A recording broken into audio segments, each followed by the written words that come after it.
27 pouces, QHD, 240 Hz, dalle OLED. Est-ce que c'est vraiment l'écran ultime pour gamer? On voit ça aujourd'hui dans cette vidéo. Salut tout le monde, c'est Flo et j'espère que vous avez la forme. Comme vous voyez, j'ai mis le petit t-shirt de chez Corsair pour présenter un écran de chez Corsair. Donc la gamme Xeneon, donc les specs c'est vraiment monstrueux, c'est vraiment un écran top spécialement pour les gamers. Donc c'est vrai que au niveau technique c'est vraiment top. Donc comme vous voyez, j'ai toujours pas allumé, je sais pas ce que ça donne, j'ai gardé même le petit plastique dessus. On va faire premièrement le tour des caractéristiques techniques. On va regarder un peu ce que ça donne au niveau du look, etc. Le pied, l'ergonomie. Ensuite, ce que je vais faire, c'est que je vais prendre bien sûr le temps de le tester en jeu surtout, voir mon ressenti. Et après, dans une deuxième partie de vidéo, bien sûr, je vais vous donner mon bilan. Allez, c'est parti tout de suite au niveau technique. Comme j'ai dit, c'est un écran de 27 pouces. Pour moi, 27 pouces, c'est l'idéal en QHD. Donc actuellement, pour jouer, franchement, c'est top. Un PC à partir de 800 € aujourd'hui permet de jouer convenablement en QHD. Donc 240 Hz, c'est vraiment top. De toute façon, 240 Hz, plus ça va, plus les cartes graphiques peuvent monter haut en résolution. Il y a des jeux compétitifs bien sûr qui ont besoin d'un haut taux de framerate.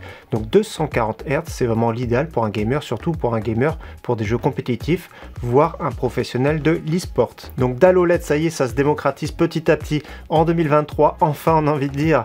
Donc les dalles OLED, on connaît très bien sur les télés. C'est vrai que les dalles OLED c'était plutôt 50 pouces voire plus. Donc c'est vrai que nous on l'attendait sur les PC, les dalles OLED, et personnellement j'attendais depuis longtemps les dalles OLED. Donc en 2023 l'OLED arrive sur PC, notamment pour PC gamer. Donc le souci de l'OLED notamment c'était le marquage, surtout pour un moniteur avec, vous savez, la petite barre des tâches et tout ça qui évolue pas. Donc la technologie a évolué notamment pour les PC.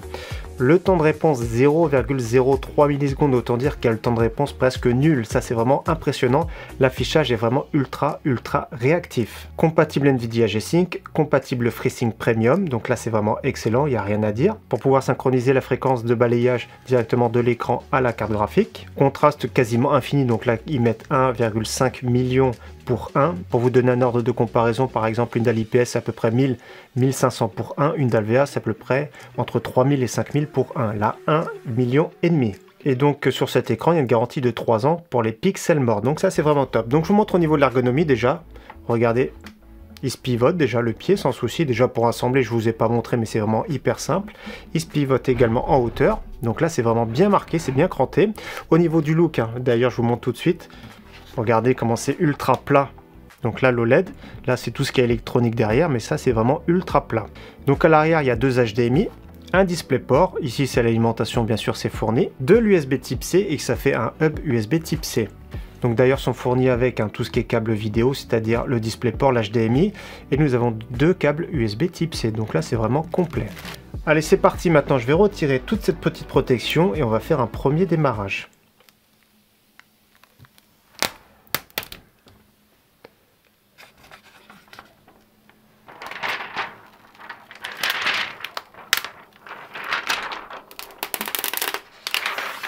Allez, j'ai préparé le PC, c'est le PC qui a gagné. De toute façon, il y a le noir et la version blanche. Là, j'ai pris la version noire. Je démarre et on va voir ce que ça donne. Donc, bouton power, juste en dessous.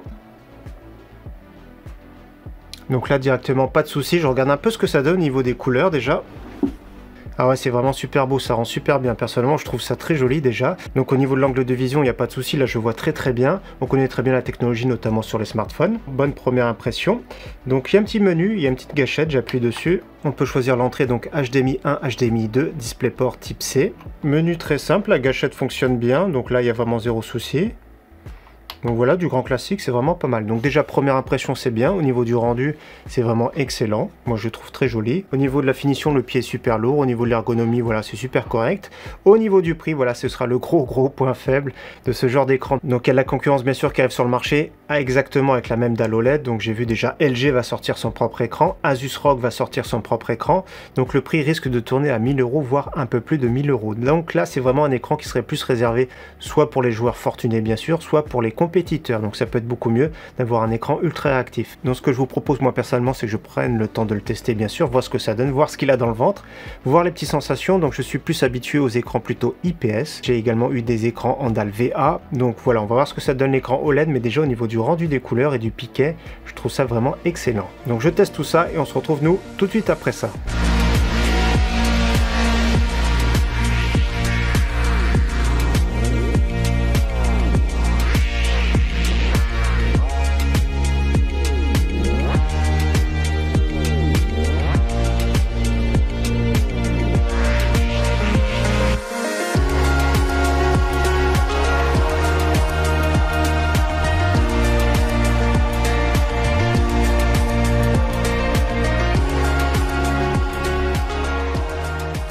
Avant de continuer, bien sûr, merci à Corsair de m'avoir prêté ce bel écran. J'ai pu découvrir enfin la technologie OLED sur les écrans PC et donc l'expérience de jeu était vraiment excellente. Donc on va faire point par petit point, je vais vous expliquer mon ressenti bien sûr et on va parler après de la conclusion.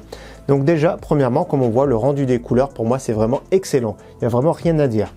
Donc il y a plusieurs modes disponibles. Déjà on approche la main pour faire apparaître le petit menu.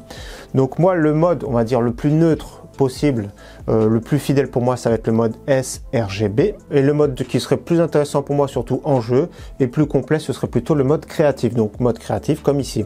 Donc déjà on voit très bien que la dalle c'est plutôt une dalle mate, là il y a de l'éclairage qui vient de la gauche, donc on voit il n'y a pas trop de reflets encore, donc ça c'est vraiment bien, l'angle de vision, je suis juste ici, je vois vraiment super bien.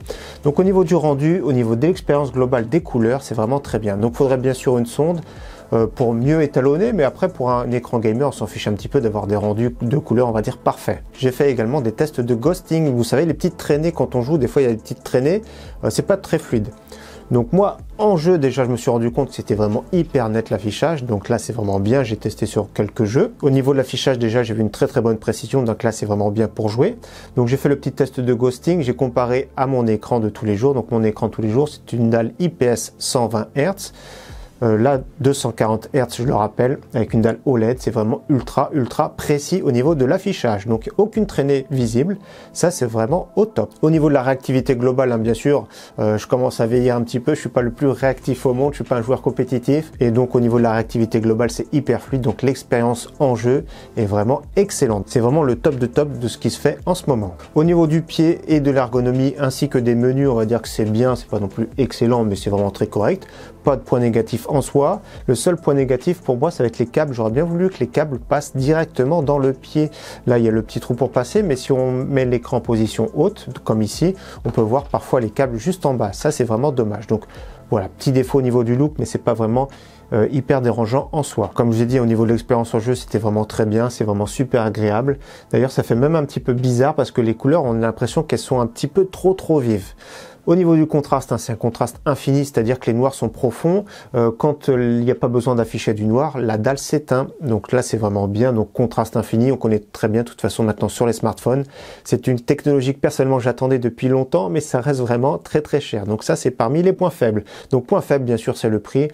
À partir de 1000 €, on va dire ce type d'écran, donc 27 pouces, 240 Hz en QHD avec une dalle OLED. C'est vraiment très cher. Donc c'est réservé bien sûr à des joueurs fortunés, comme j'ai dit, à des joueurs plutôt professionnels. Au niveau des points positifs, par contre, ça va être vraiment le contraste, le rendu des couleurs qui est vraiment excellent, il n'y a vraiment rien à reprocher, la fluidité au top et l'expérience de jeu qui est vraiment optimale. Donc très bel écran, très belle découverte. Personnellement, je ne suis pas encore prêt à passer à l'OLED, même si j'aimerais. Pour moi, l'idéal, c'est vraiment les écrans plutôt 21/9. Moi, j'aime bien le 21/9 parce que c'est un peu plus polyvalent. Là, le petit défaut, on va dire que c'est plus un écran pour jeu. Pour tout ce qui est bureautique, pour tout ce qui est, on va dire, travail, traitement de texte, etc.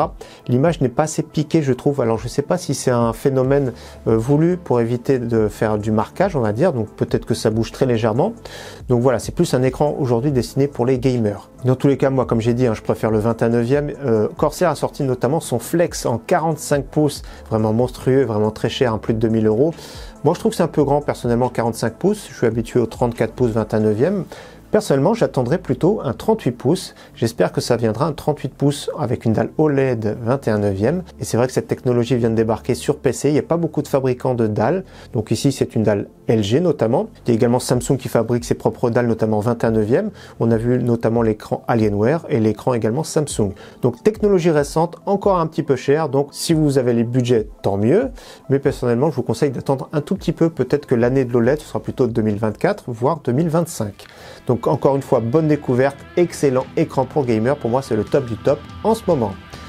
Encore une fois, merci à tous d'avoir suivi cette vidéo et j'espère qu'elle vous aura plu. Je vous dis à très bientôt sur ma chaîne. Ciao, bye!